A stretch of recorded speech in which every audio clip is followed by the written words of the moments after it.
Well, hello again. This weekend you had your first homework assignment due, and it looks like it went fairly well for the most part. So I looked through the results, and WebAssign tells me like which questions had what percentage of people get it right the very first time versus the second time. So I decided to pick out one particular question to talk about really quick, and then I'll see if you guys have any questions for me, and then we'll go on to the next topic. So for reviewing homework 1, there was a question with a helicopter and a mailbag. And the basic idea is this, that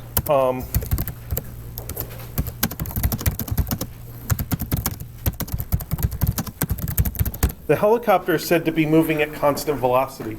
In the first part, it's an upwards steady velocity. In the second part, it's a downward steady velocity.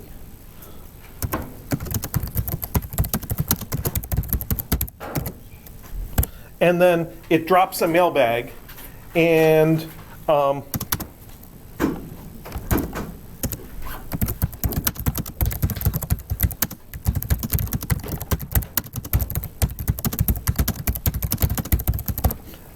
the question asks you to calculate things about the mailbag a certain amount of time after the drop.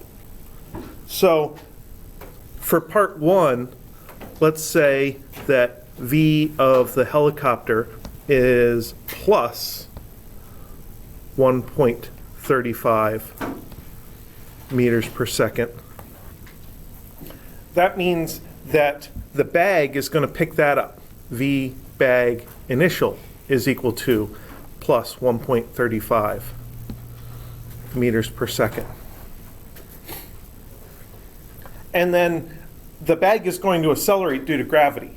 So when we think about from the point of the drop, the delta y of the bag is going to be V bag initial times t minus 1/2 g times t squared. So our basic equation says V initial times delta t plus 1/2 at squared. I've filled in a more specific symbol for V initial. I've taken away the deltas off the t because there's only one time to worry about. And I've filled in the acceleration is minus g. And the helicopter is going to move also.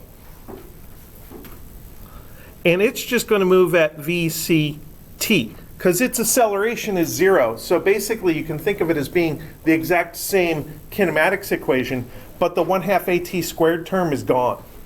The helicopter has an engine, it exerts forces on the air, which exerts forces back on the helicopter, so it's not in free fall.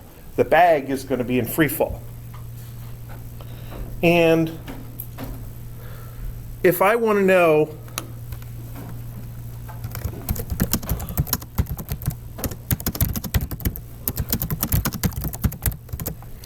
how far below the, I guess I'm using C, so I should call it a copter, is the mailbag, then I'm basically trying to compare these two things. So I would want to take delta y of the copter minus delta y of the bag. And when you subtract those things, you could calculate them both numerically and then just subtract the numbers. But if I do it algebraically, I can recognize that VC times T is the exact same as this VB initial times T. So that's literally just going to turn into 1/2 GT squared. And the minus that's in here gets canceled by the minus that's part of that subtraction. So it ends up being a positive distance.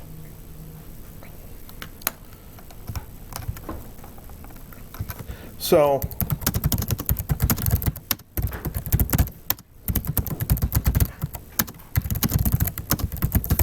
this is definitely a case where thinking about relative displacements makes things easier because we can do some simplification ahead of time before we actually do our arithmetic and then have an easier thing to calculate.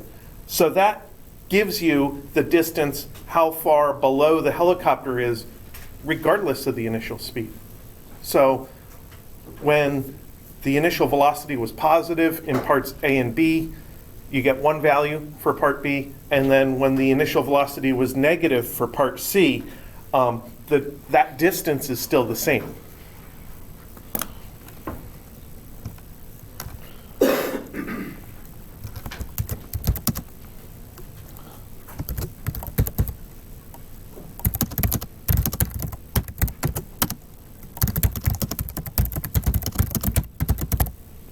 Now, if we're going to calculate the speed of the mailbag, you kind of have to calculate that by itself because it's not asking you, as compared to the chopper, it's asking you just about the mailbag. So then we can think about the fact that delta Vy is equal to Ay delta T, or V bag minus V bag initial is equal to minus G T, or V bag is equal to V bag initial minus GT.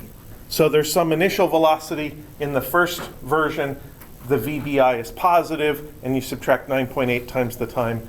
And then in the second part, it's negative, and you still subtract 9.8 times the time in order to get a proper velocity of the mailbag. And then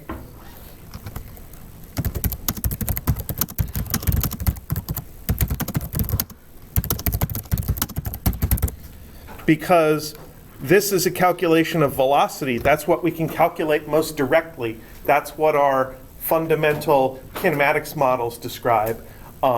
If you need a speed and you know the velocity, you can just take the absolute value to find the speed.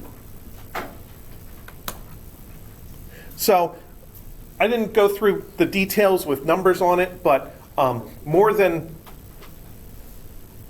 about almost half the class got it right on their first submission, and I think like 85% eventually got credit for it. So I don't feel like too many people were completely lost on that.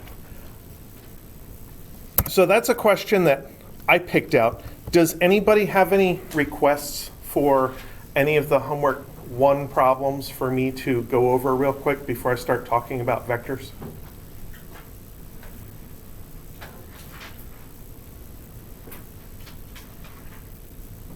Do you have one? No? Okay, yeah. Can you go over like the frog one? Because I know you said Sure. the 2-step one. Absolutely. I just have to get the actual assignment up on my screen. There it is.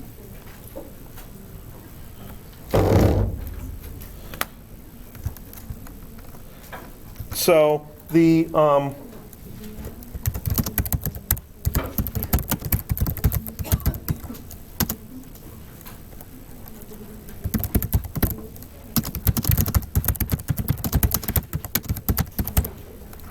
so there's kind of a summary of what I think of when I summarize the entire situation. And there is I can draw a diagram for this. And there's the ground portion. I would call this the jump. And then there is the flight. So for the jump, what we're told is that delta y is equal to 0.002 meters. It says that it exerts this acceleration over a distance of 2 millimeters. And one thing you have to be careful of is when you're comparing different quantities, you do want to compare them on equal footing. So since this does involve meters per second and meters per second squared, it makes sense just to go into SI units here. And we're also told that the acceleration for the jump is plus 4,000 meters per second squared. And we know that at the beginning, Vy initial is equal to 0, because the thing's on the ground. It hasn't moved yet at the beginning of the process of jumping. So then the first thing to figure out is what is its leap velocity. So what we want to know is Vy is question mark. And that is the ending velocity for part 1 of the process, and it's the beginning velocity for part 2 of the process. So we want to think about our kinematics equations, and do we have any equations that link together acceleration and distance to give you a final velocity?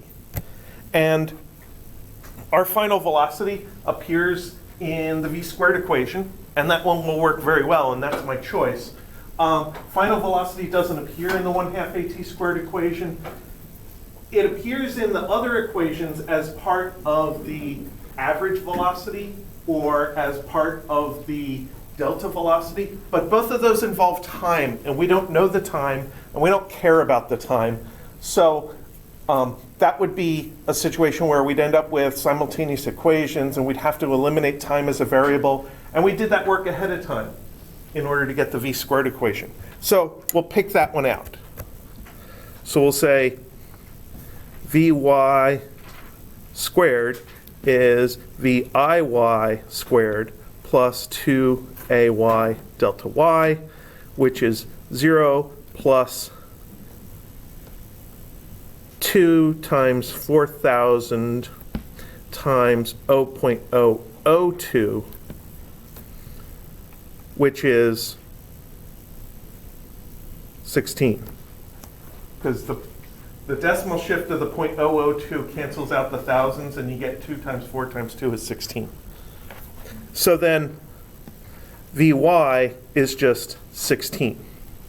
So if you know you have a constant acceleration situation and you're trying to relate the displacement, that is the physical movement in meters, to the velocities, then you should think about that v² equation, because you don't know the time and you don't care about the time, and that's what the v² equation is for. Vy would be the square root of 16, of course, which is 4. So then we have the, we are asked about the time, I guess. So we could use either one of the 2 boxed equations that have time in them to figure out how much time this takes. And I guess the delta V equation is probably easier. So to find delta T, we can say delta Vy is ay delta T. So that is 4 minus 0 is delta V, because a delta is a final minus initial. And when I say final here, I don't mean final at the very top of the motion. I mean at the end of the red arrow, at the end of the jump phase of the operation. And initial is the initial velocity at the beginning of the jump phase of the operation, which is on the ground. And that's 4,000 delta T. So then delta T is 0.001, which is, by the way, 1 millisecond. And it asked for the answer in milliseconds. So WebAssign has this horrible habit of taking the units that go with your answer, and if you make a submission and make a mistake and it has this red error message that describes your mistake, the units are all the way at the end of the error message for some reason. So if you think you might have made a units mistake, you want to go and scroll around and look for that so that you don't accidentally keep submitting something in seconds when it wants milliseconds. So that was part B. And then part C would be the question, how high would it go? So now we're talking about the flight. So this is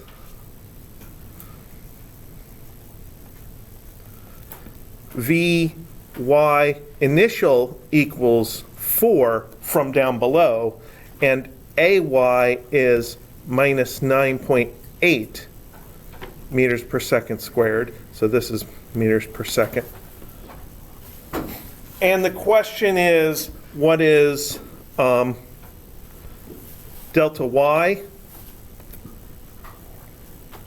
So that's, again, a relationship between velocity and displacement, because at the very top, Vy equals 0. And we talked about how in free fall, before something gets to the top, it has a positive velocity. After it gets to the top, it has a negative velocity. In between the before and the after is at the top. In between positive and negative velocities is 0. That's how you can remember that the y velocity has to be 0 at the top. So again, we can use the v squared equation. Vy squared is viy squared plus 2a sub y delta y. This is 0 is 4 squared plus 2 times negative 9.8 times delta y. So you get delta y is equal to 16 over 2 times 9.8, which numerically, I'm going to calculate it, 16 over 2 times 9.8, close parentheses, is 0.816.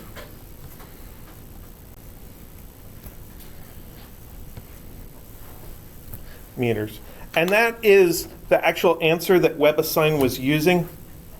So there is a little bit of an ambiguity in this question. When I read it, I can't quite tell from the wording whether I should be answering the distance from the very bottom to the very top, or just the length of the blue arrow from the end of the jump to the very top.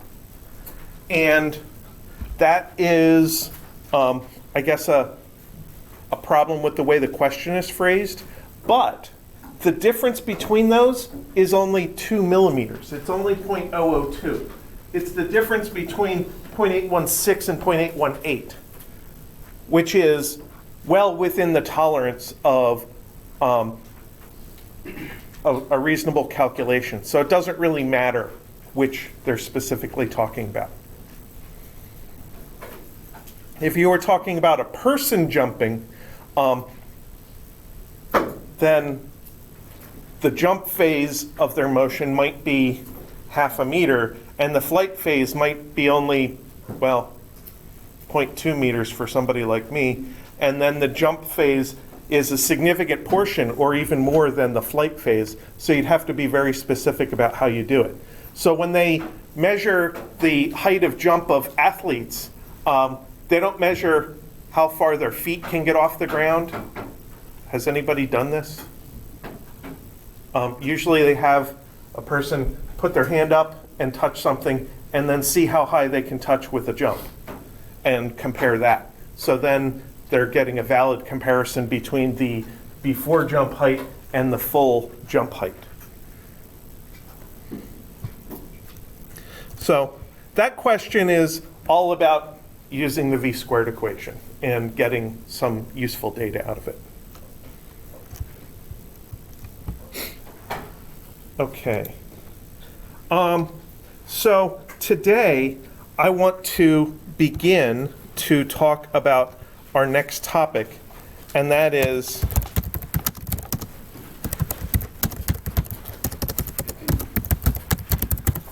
the idea of vectors and two-dimensional kinematics.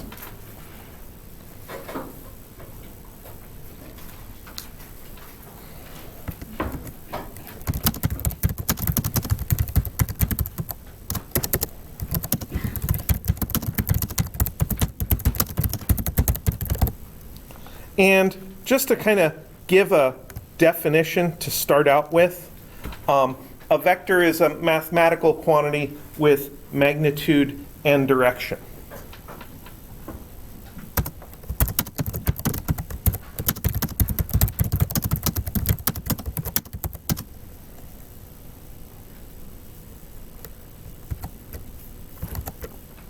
No. Now, if we're talking about one-dimensional motion, just forward and backward, or right and left, or up and down, then the direction is just a plus or minus sign. And our regular numbers serve the purpose of vectors just fine, because we have positive numbers and we have negative numbers.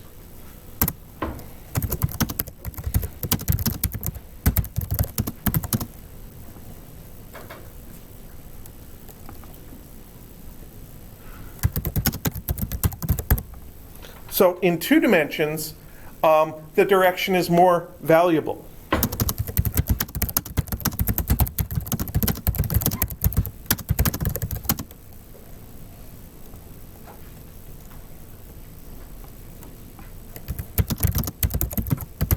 So we commonly face any direction, and you could look in any direction, you can walk in any direction, you could drive in any direction. But we're kind of stuck to the surface of the Earth as far as where we can move.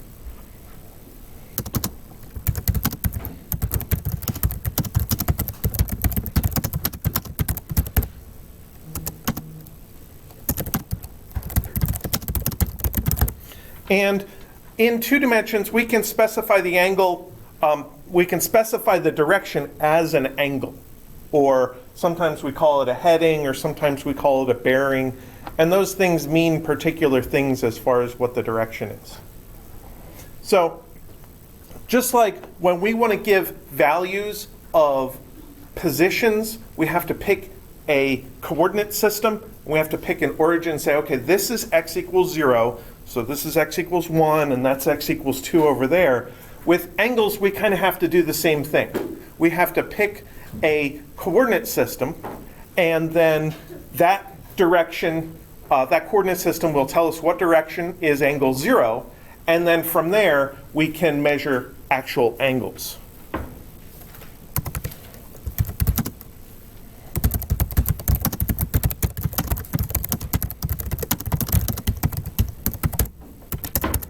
Now, the standard reference direction is the x-axis. So that is the rightward horizontal direction in mathematics and in analytical sciences. Now, that kind of conflicts with the standard 0 angle for purposes of navigation. As people who typically walk and drive around, we don't do a lot of navigation, but people who pilot boats around and flying vehicles, they think a lot more about navigation, because when we're walking and driving, we're typically confined to roads, but boats and planes are not. So we'll talk at some point about the system of angles that's used for navigational purposes.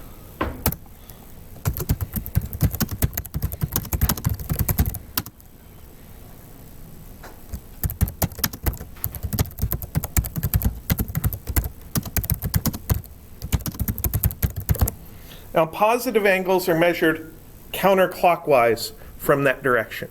So if I draw a little coordinate system here, like that, this would be something like 30 degrees, and up here would be something like 110 degrees. So 0 is the x-axis.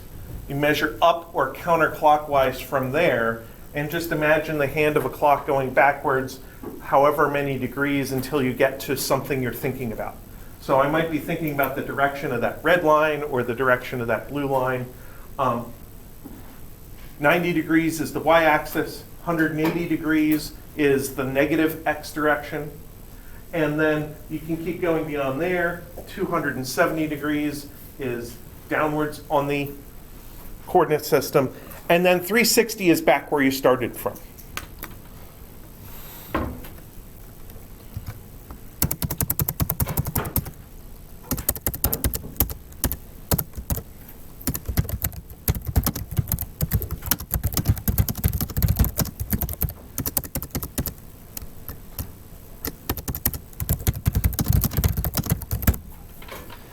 We could have negative angles. It's perfectly valid. They're just rotated the other way. So we could have something down here. I'm trying to draw that as a smaller angle, negative 20 degrees. And negative 20 is the same thing as 340 degrees, because in order to find this green line, I could go 20 degrees down from the x-axis, or I could go around the other way, all but 20 degrees. And 20 degrees shy of 360 is 340. So our angle measuring system is kind of chopped. Usually we think of angles between 0 and 360, and anything outside that is kind of redundant with some angle that's inside the range.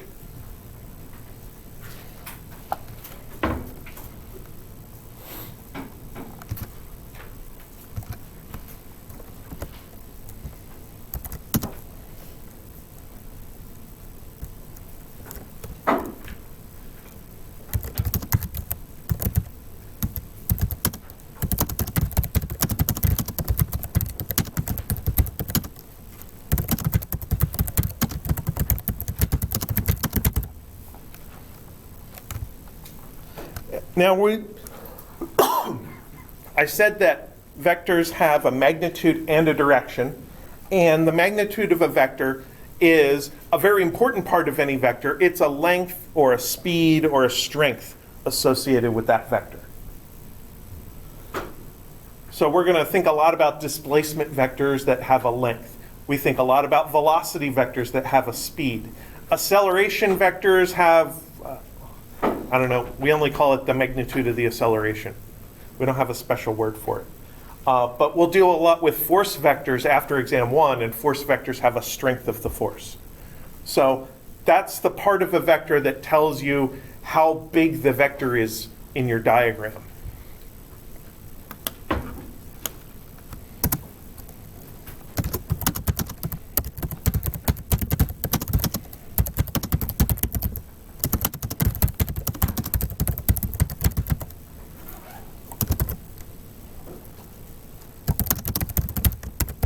And as an alternative to magnitude and direction, we can always specify a vector. We can mathematically say this is the vector by giving coordinates on a graph.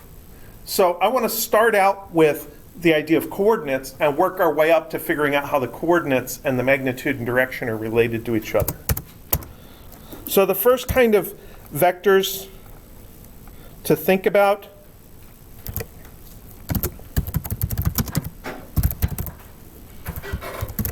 are position vectors.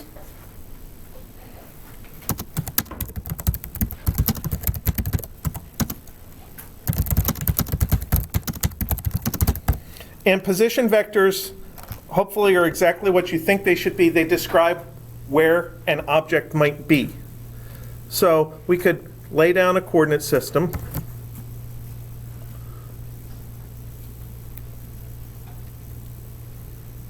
And we could give a position vector A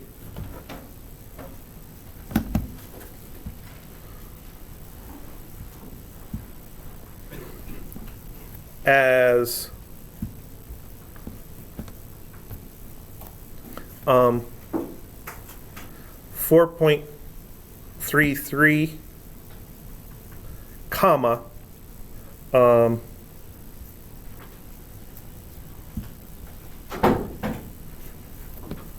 2.5.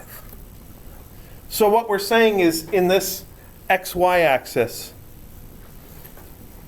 we have to go across 4.3 units and up 2.5 units in order to find that vector point A. So you don't always want to have to draw a graph, and you don't always want to have to put parentheses around this and have punctuation in your equations. So one thing you might do is you might want to have different ways of writing down the information.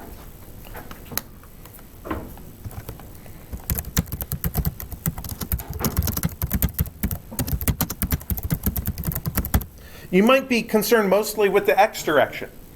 So you might want to be able to write down a sub x is equal to 4.33.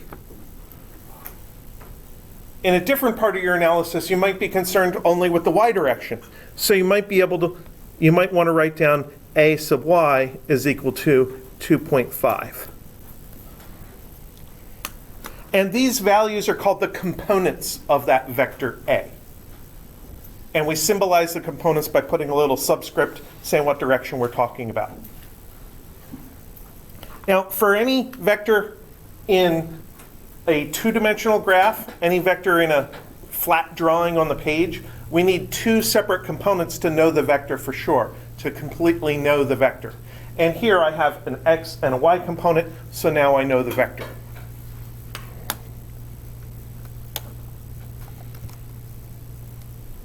So I want to give another example. There's a vector up here, which is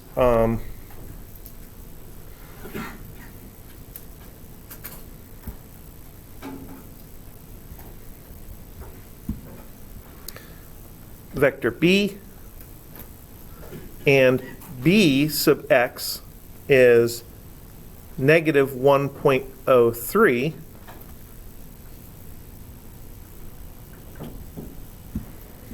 And b sub y is 2.82.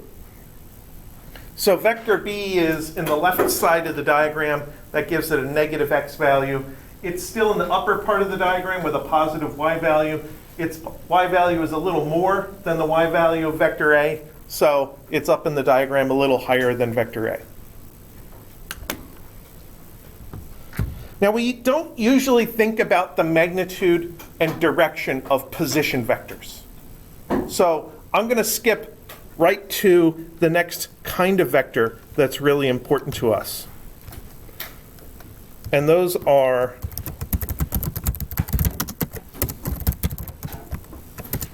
displacement vectors.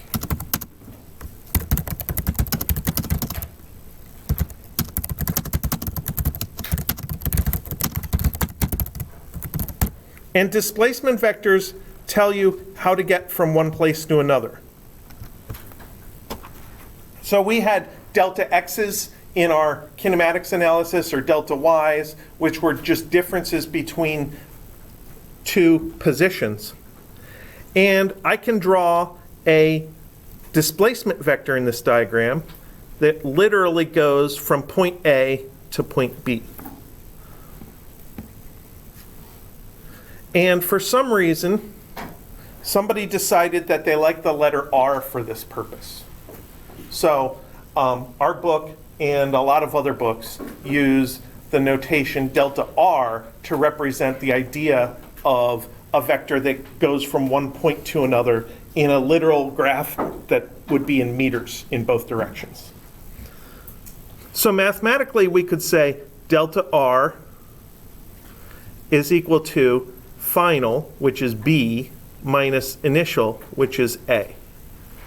And mathematically, we can write big vector equations that contain lots of information by symbolizing the vectors with their variables and by putting arrows over top of them.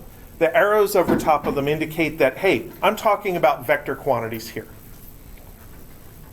Now, when you actually go to do a calculation, your calculators don't do vectors. We need something we can type in on the calculators. So this equation actually represents two equations.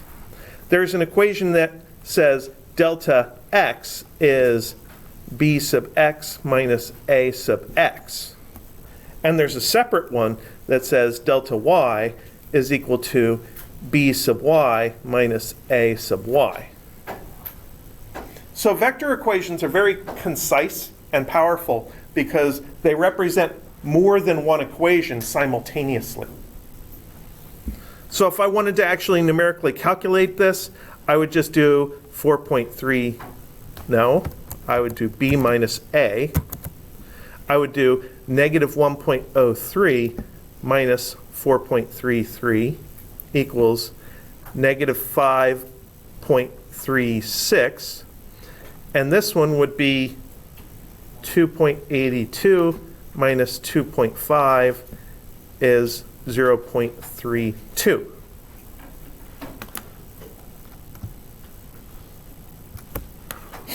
So if we go and calculate the components of this displacement vector, what we find out is that to do that green arrow, we have to go in the negative x direction for 5 units, and then in the positive y direction for only 0.3 units.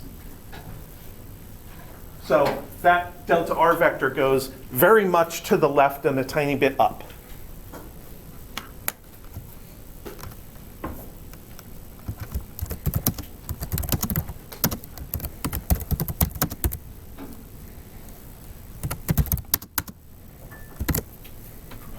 So how long is this vector?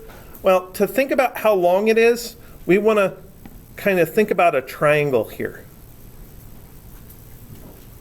And that is a right triangle. The bottom is parallel to the x-axis, and the side is parallel to the y-axis.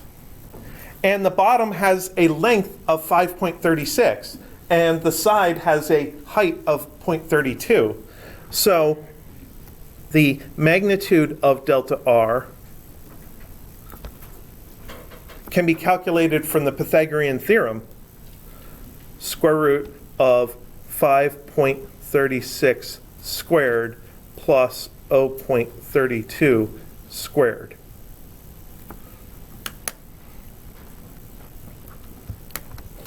So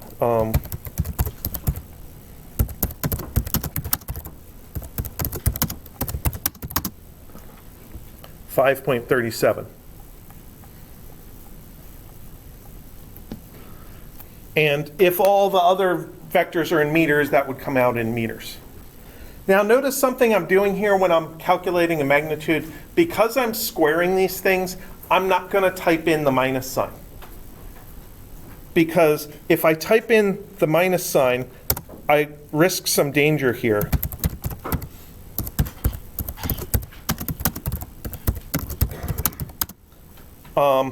It looks like OneNote actually does it the way I intended it.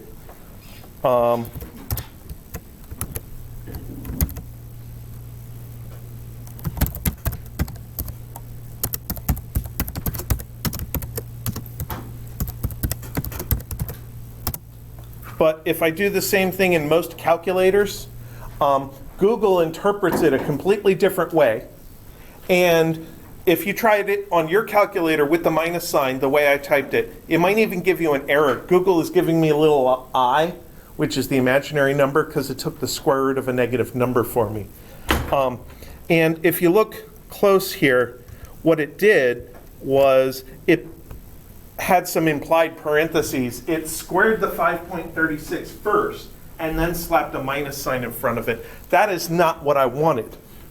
I wanted the number negative 5.36 to be squared, which now will give me the proper answer of 5.37. So I had to, if I wanted to type in that minus sign, I had to manually put parentheses there. And I would prefer just not to have to do that. So when I'm squaring a number and it's negative and I'm typing the number, I will not type the minus sign. It's just much easier on me.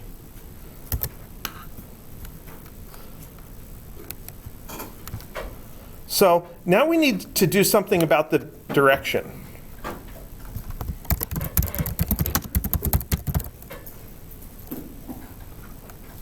So I kind of want another copy of this diagram. But I've learned that trying to copy and paste inside of OneNote just causes problems. So I'm going to redraw the diagram. So here's my point A. Here's my point B.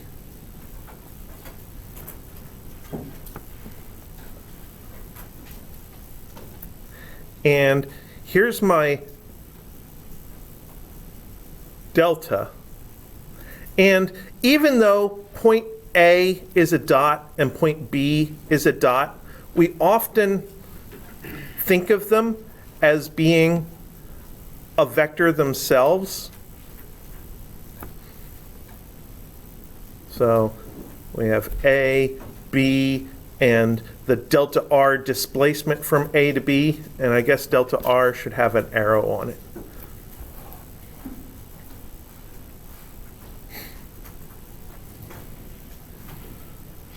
Now, once you've drawn a vector from the origin to point A, it kind of gives you a way of describing the angle of point A. Even though point A is a point and it doesn't really have an angle, there's an angle right here, right there, starting from the x-axis, moving counterclockwise or rotating counterclockwise until you get parallel to point A. And that kind of gives us a triangle here, where the adjacent side of that triangle is the x coordinate of A. The opposite side is the y coordinate of A. So there is a trig function tangent, and I'm going to call this theta A, would be opposite over adjacent. Actually, let me call this A sub y over A sub x.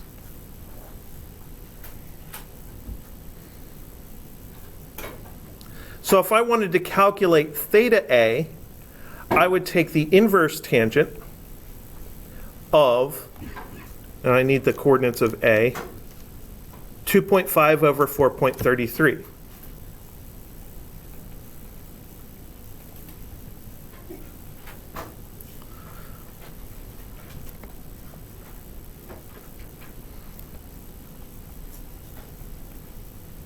Another name for the inverse tangent is tan negative 1, or tan to the negative 1 power. It's not really the negative 1 power, it's a notation that means inverse.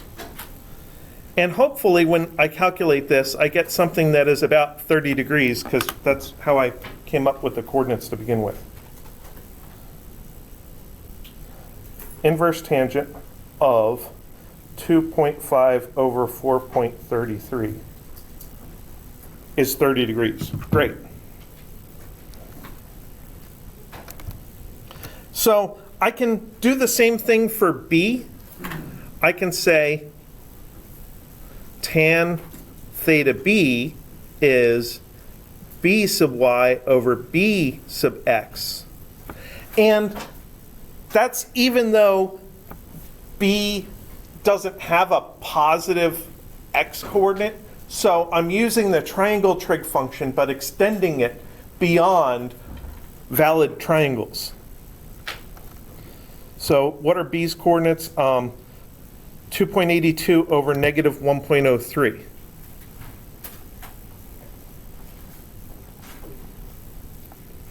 So then theta B maybe is equal to the inverse tangent of 2.82 over negative 1.03.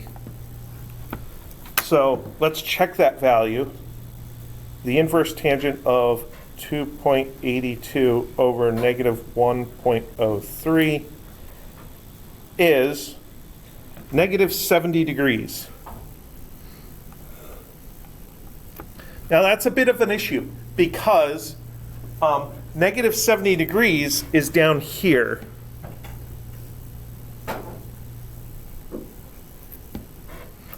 To that line. But that's exactly the wrong direction for where B is supposed to be. Negative 70 degrees is down and to the right, but B is up and to the left. So to fix that, theta B is negative 70 degrees plus 180 degrees. We just add 180 degrees to flip the direction around the opposite way. And that gives us plus 110 degrees.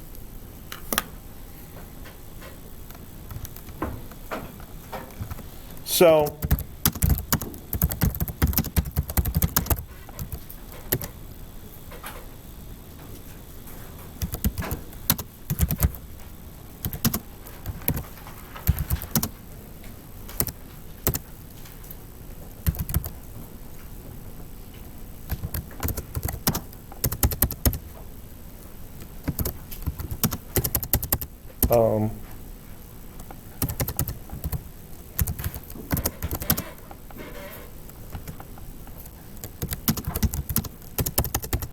Get out of the equation.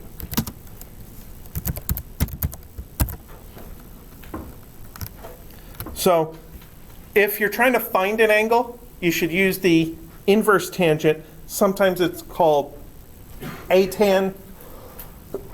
Sometimes it's called tan to the -1 power, even though it's not really a power. Sometimes it's called arctangent.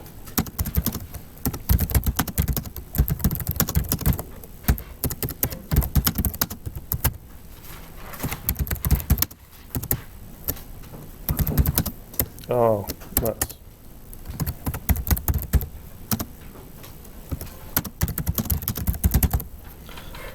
But when you do use the inverse tangent, you have to check your result to see if 180 degrees has to be added. So you have to have a sense of where your vector is and where that result is. So we can do one final calculation. Theta r is the inverse tangent of delta r's coordinates.